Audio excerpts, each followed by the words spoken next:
Hi, I'm Dr. Catherine Diefenbach from the Perlmutter Cancer Center, and I'm here to talk to you today about some of the research that we're presenting at the ASH annual meeting. So the first study I want to tell you about is a study for first-line BCL2 overexpressing diffuse large B-cell lymphoma, and this study combined the BCL2 inhibitor, Venetoclax, with standard backbone of R-CHP, where Polatuzumab has been substituted for vincristine, so R-CHP Pola based on the Pola-R-CHP data. So this was R-CHP Pola with Venetoclax for patients who were overexpressing BCL2. They could also have a BCL2 translocation, and we took patients with translocations or overexpression of BCL6 and MYC as well, so both overexpressor and double and triple hit patients were included. All patients got 6 cycles of R-CHP Pola plus Venetoclax for 5 days in each cycle. Patients tolerated the therapy well, and with this 1-year follow-up, we saw no new safety signals.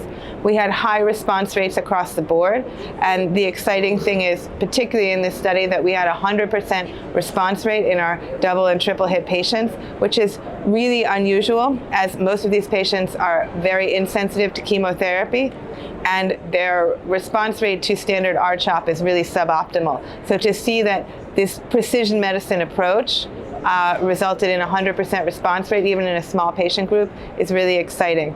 With 1 year of follow-up, we saw that the responses were quite durable, with an excellent progression-free survival and a median PFS that has not been reached.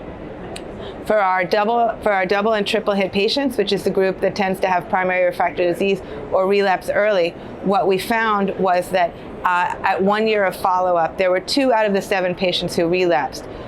5 patients did not relapse. Of those 5, 1 died from COVID.